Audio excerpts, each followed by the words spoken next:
और भारत के लोगों को जीवन प्रदान करती है। भारत का जो अपवाह तंत्र है यहाँ की स्थलाकृति पर निर्भर करता है। भारतीय नदी तंत्र का वर्तमान स्वरूप नदी विकास की एक लंबी प्रक्रिया का परिणाम है। नदी तंत्र के विकास के आधार पर भारतीय नदियों को दो वृत्त भागों में बांटा जाता है, हिमालय की नदियाँ तथा प्रायद्वीपीय नदियाँ।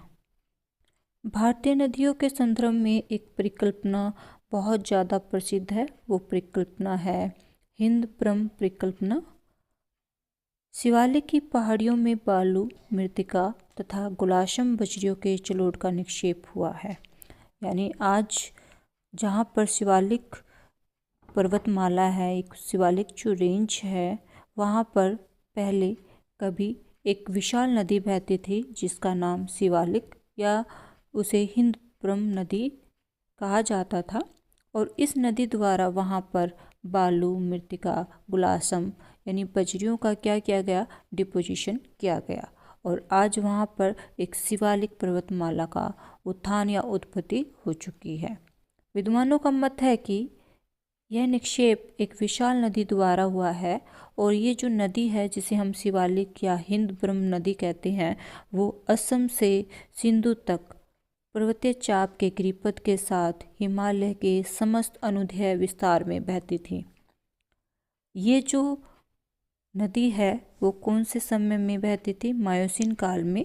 और इसका उद्गम स्थान असम था और असम से बहते हुए ये हिमालय पर्वत जो पर्वतमाला है उस गिरिपथ के साथ बहते हुए पंजाब और सिंध प्रांत से होते हुए ये अंत में ये अरब सागर में ये गिर जाती है। इस नदी के प्रभाव में सिंधु, गंगा, ब्रह्मपुत्र के अतिरिक्त हिमालय से निकलने वाली अन्य सहायक नदियों का जल भी सम्मिलित था। हिंद ब्रह्म जो विशाल नदी है वो बाद में कई तंत्र या उपतंत्रों में विच्छेदित हुई। विच्छेदित यानी बट गई। यानी पहले सिर्फ एक ही नदी थी जिसका नाम था हिंद ब्रह्म नदी या फिर शिवालिक नदी, लेकिन बाद में ये कई हिस्सों में बट गई थी या कई तंत्रों में या कई सिस्टम में डिवाइड हो गई थी। पहला है सिंधु नदी। पंजाब में सिंधु नदी की पांचों सहायक नदी सतलुज, व्यास, रावी, झेलम और गंगा हिमालय से निकलने वाली उसकी सहायक नदियाँ, और असम में ब्रह्मपुत्र तथा हिमालय से निकलने वाली सहायक नदियाँ। यानी आज सिंधु, गंगा और जो ब्रह्मपुत्र है वो किसकी सहायक नदियों में माना जाता था? हिंद ब्रह्म जो नदी है विशाल नदी उसकी सहायक नदी मानी जाती थी, लेकिन बाद में ये क्या है अलग अलग तंत्र या उपतंत्रों में विच्छेदित हो गई। हिमालय की नदियों का अपवाह तंत्र यानी ड्रेनेज सिस्टम। हिमालय की नदियों में निम्नलिखित हम 3 अपवाह तंत्र के बारे में पढ़ते हैं। सबसे पहले सिंधु अपवाह जो भारत के उत्तरी भाग में बहती है, गंगा अपवाह जो भारत के इस भाग में बहती है, और ब्रह्मपुत्र अपवाह। सबसे पहले हम सिंधु अपवाह तंत्र के बारे में पढ़ेंगे, इंडस रिवर सिस्टम के बारे में पढ़ेंगे। भारत के उत्तर पश्चिम भाग में सिंधु तथा उसकी सहायक नदियाँ विस्तृत क्षेत्र को अप्रवाहित करती हैं। अकेले अगर सिंधु नदी ही हिमालय प्रदेश में 2,50,000 वर्ग किलोमीटर क्षेत्र को अप्रवाहित करती है। सिंधु, व्यास, रावी, चिनाब, झेलम जैसी प्रसिद्ध नदियाँ इसकी सहायक नदियाँ हैं। अगर हम इस मैप में देखें तो सिंधु और उसकी क्या है 5 सहायक नदियाँ यहाँ दिखाई गई हैं। सिंधु नदी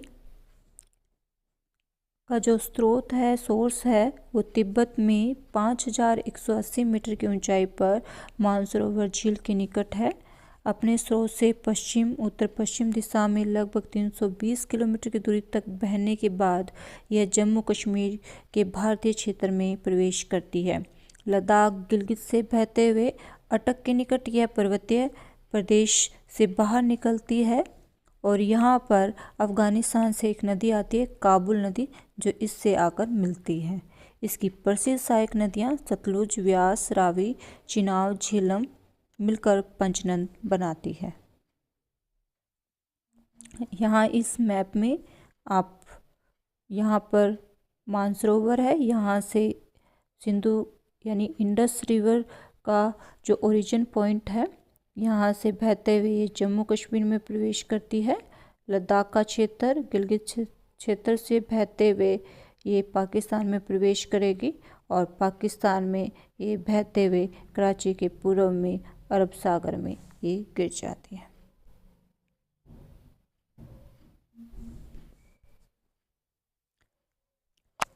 ये सभी नदियाँ जो इसकी सहायक नदियाँ हैं, जिसे हम पंचनद कहते हैं, आपस में विभिन्न स्थानों पर मिलती है।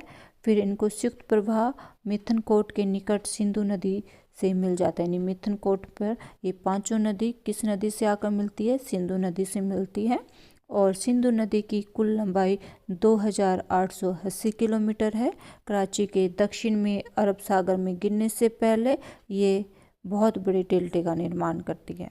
इनका जल ग्रहण लगभग 11,65,000 वर्ग किलोमीटर है, जिसमें से 3,21,290 वर्ग किलोमीटर भारत में है।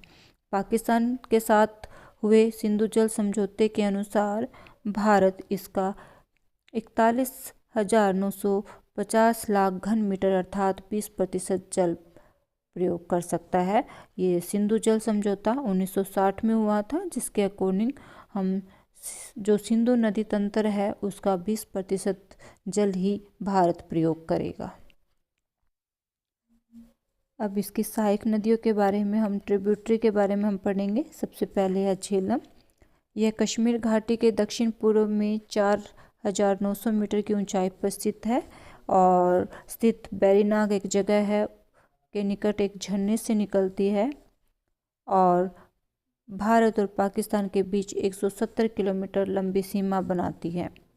लगभग 400 किलोमीटर की दूरी तय करने के पश्चात यह नदी पर्वतीय प्रदेश को छोड़कर मैदानी भागों में प्रवेश करती है और त्रिम्बू के पास ये चिनाव में मिल जाती है और इसकी कुल जो लंबाई है वो 724 किलोमीटर है। यानी जो झेलम है वो बैरीनाग के निकट एक झरना है, वहाँ से निकलती है और उत्तर पश्चिम दिशा की ओर बहते हुए ये भारत और पाकिस्तान की सीमा के बीच 170 किलोमीटर सीमा बनाती है। यानी बैरीनाग से निकल के ये उत्तर पश्चिम की ओर बहेगी और उत्तर पश्चिम से बहते हुए भारत और पाकिस्तान की सीमा जो 170 किलोमीटर सीमा बनाते हुए ये पाकिस्तान में प्रवेश करती है और त्रिम्बू के पास ये चिनाव में मिल जाती है और इसकी कुल जो लंबाई है वो 724 किलोमीटर है। इस मैप में हम देख रहे हैं यहाँ पर बैरीनाग झरना है, यहाँ से वो उत्तर पश्चिम की ओर ये बहेगी और उत्तर पश्चिम से बहकर भारत और पाकिस्तान की सीमा बनाते हुए यहाँ पर त्रिम्बू है। त्रिम्बू में ये चिनाव नदी के साथ ये मिल जाती है।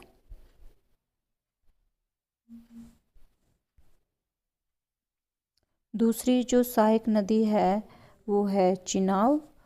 चिनाव हिमाचल प्रदेश में इसे चंद्रभागा कहते हैं।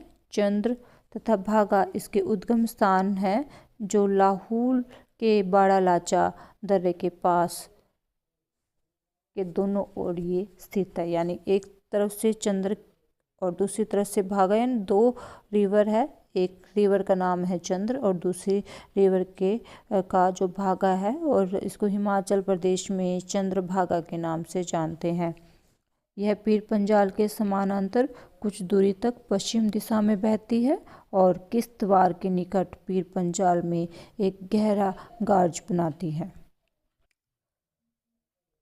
इसके पश्चात यह अखनूर के निकट मैदान में प्रवेश करती है। इसके पश्चात यह लगभग 640 किलोमीटर की दूरी तय करके पंचनद पहुंचती है। यहाँ पर यह झेलम तथा रावी नदियों का जल ग्रहण करने के पश्चात सतलुज नदी के साथ मिल जाती है।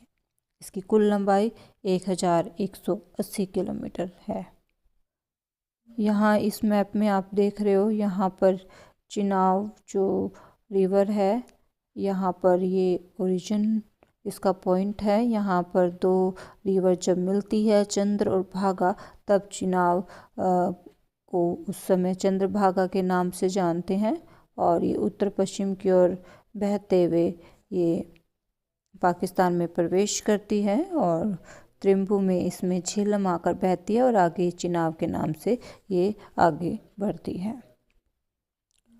रावी, यह नदी भी रोहतांग दर्रे के निकटवर्ती भाग से निकलती है। धौलाधार की उत्तरी तथा पीर पंजाल की दक्षिण ढलानों में से गुजरते हुए ये बहुत ही संकीर्ण घाटी बनाती है। इसके बाद माधोपुर के स्थान पर ये मैदान में प्रवेश करती है। अपने उद्गम स्थान से शुरू होकर पाकिस्तान में मुल्तान के निकट चिनाब नदी के साथ मिलने तक इसकी जो लंबाई है वो 720 किलोमीटर है। यहाँ पर रावी नदी है जो रोहतांग पास जो दर्रा है वहाँ से निकलती है और बहते हुए ये यहाँ पर मुल्तान के पास ये चिनाब नदी से मिल जाती है। सिंधु नदी की जो चौथी सहायक नदी है वो है व्यास। यह नदी हिमालय में स्थित रोहतांग दर्रे में 4067 किलोमीटर की ऊंचाई पर स्थित व्यास कुंड में से निकलती है। यह 900 मीटर गहरा गार्ज बनाते हुए धौलाधार पर्वत को पार करती है।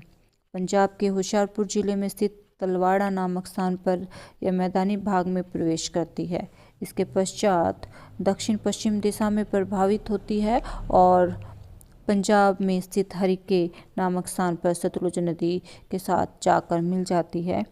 यह एक छोटी नदी है जिसकी लंबाई केवल 460 किलोमीटर है। पूरे सिंधु प्रवाह तंत्र में व्यास ही एक ऐसी नदी है जो पूर्णतः भारत में बहती है। व्यास नदी व्यास कुंड से निकलती है। यहाँ से होते हुए ये हरिके नामक स्थान पर ये सतलुज नदी के साथ आकर ये मिल जाती है। सतलुज सिंधु नदी तंत्र की एक महत्वपूर्ण नदी है। इस नदी का उद्गम स्थान तिब्बत में कैलाश पर्वत के दक्षिण में स्थित मानसरोवर झील के समीप राक्षसताल है। यह समुद्र तल से 4630 मीटर ऊंचाई पर ये इसका उद्गम स्थान है। राक्षसताल से निकलकर यह नदी पश्चिम दिशा में प्रभावित होती है और शिवकिला दर्रे के निकट हिमालय के संकीर्ण घाटी बनाते हुए भारत में प्रवेश करती है। पर्वतीय क्षेत्रों को पार करने के पश्चात पंजाब में रूपनगर के निकट यह मैदानी भाग में प्रवेश करती है। मैदानी भाग में प्रवेश करने के बाद ये पश्चिम दिशा में प्रभावित होती है और हरिके नामक स्थान पर व्यास नदी से आकर मिल जाती है। फिरोजपुर से फाजिल्का तक यह भारत तथा पाकिस्तान के बीच अंतर्राष्ट्रीय सीमा बनाती है। इसके पश्चात यह रावी, चिनाब, झेलम नदियों का संयुक्त जल जब एक जगह एकत्रित हो जाता है तो ये आगे बढ़ते हुए मिथनकोट नामक स्थान पर सिंधु नदी में जा गिरती है। इसकी कुल लंबाई 1450 किलोमीटर है जबकि भारत में 1050 किलोमीटर है। सतलुज मानसरोवर के पास राक्षसताल से निकलती है और ये जो स्थान है वो है सिपकिला पास से होते हुए ये भारत में प्रवेश करती है। भारत में प्रवेश करती है और यहाँ पर हरिके नामक स्थान पर व्यास नदी यहाँ पर आकर सतलुज में अपना पानी डालती है। सतलुज रिवर जब आगे की तरफ बढ़ती है तो ये चिनाब नदी से आकर मिल जाती है। यहाँ पर इन सभी पांचों नदियों को पंचनद के नाम से जाना जाता है। ये पंचनद मिथनकोट नामक स्थान पर इंडस रिवर यानी सिंधु नदी से आकर ये मिल जाती है।